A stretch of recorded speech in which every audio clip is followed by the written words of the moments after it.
Oh, this is my latest project. I saw a couple on the internet.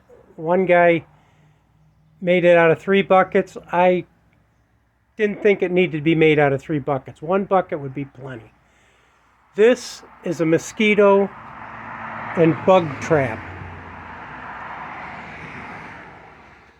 You've got a light in here and a fan,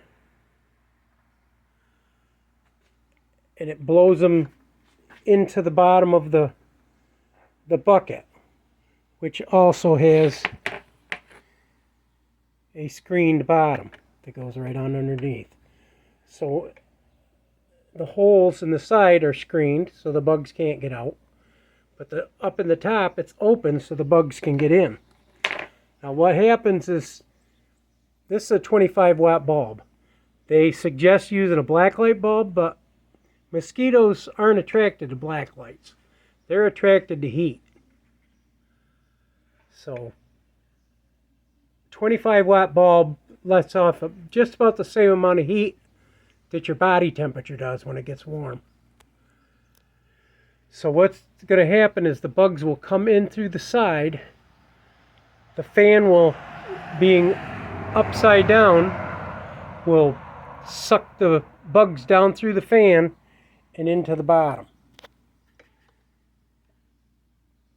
And then they'll get trapped behind the screens and the screen in the bottom. Now, how I did this, you can make any kind of a hanger type for the top, but what you need is a socket like you'd use in a basement with a plug end, so you can plug your fan into it right there. You will need a 9-inch fan, which it was recommended to get them at Walmart, but we went through Walmart and we couldn't find one. So I had picked this one up at Dollar General. It's called the Comfort Zone. It costs 20 bucks. But with a $4 or $5 bucket and lid and a $20 fan, and the socket costs like $3, you can make a bug catcher for less than $3 or for $30. So all you do is you take the front screen off in the fan, and the back side will have your control and your power anyhow. And then you've got your open fan.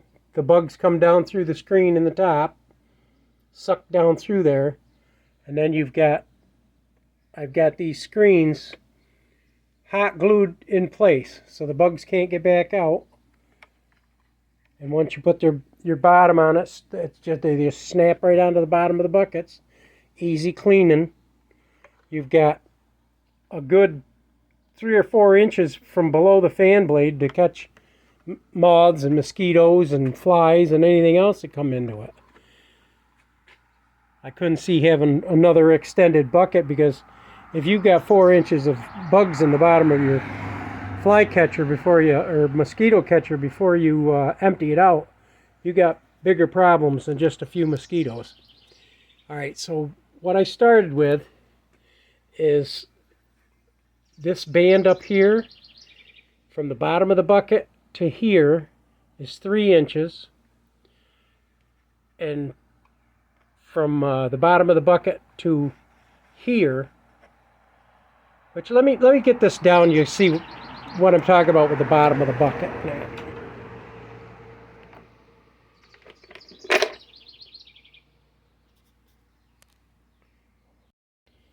All right.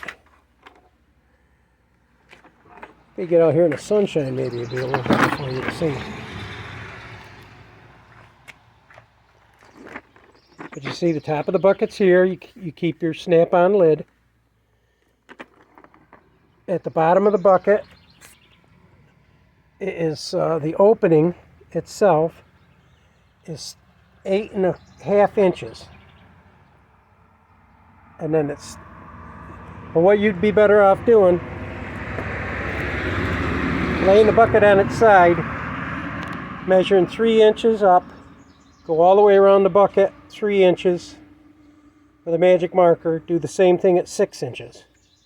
And then between the lines, go from here to here, which would be 8.5 inches, leaving you a 1.5 inch leg. Now, to keep yourself from making a mistake of cutting the wrong one, take some masking tape and run right down the side of the bucket, right where that leg is. And then take a drill and drill the corner of each one of them on the square. And then use your jigsaw to cut that square out.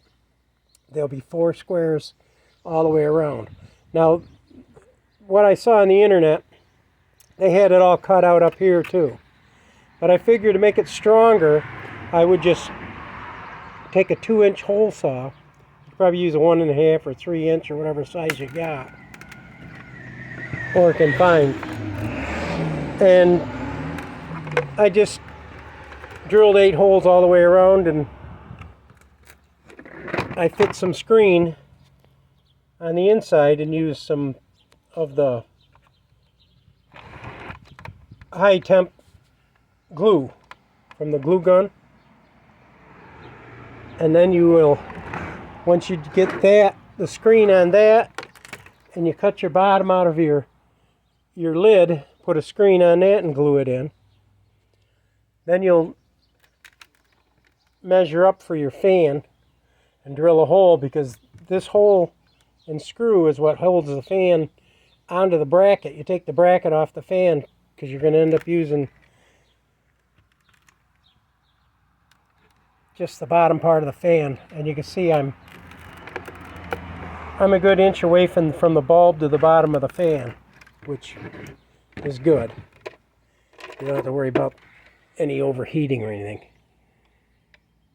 So we're going to try this out, test it out, see how it works tonight, and we'll let you know. Hopefully I'll give you an idea. If you didn't like my design, you might like the other guy's design. Just look up Mosquito Traps and it'll all come up on YouTube. Hopefully this was helpful, and if you've got a little pond or you got standing water like an old tires or things around your property, you make one of these and you'll have a lot less mosquitoes. It'll also catch moths, flies, bees, anything else that is attracted to light at night. Okay, this is Clay from Popel's Backyard Farm. Hope you enjoyed this video. Hope it was helpful. And we'll see you in the next video. Bye-bye.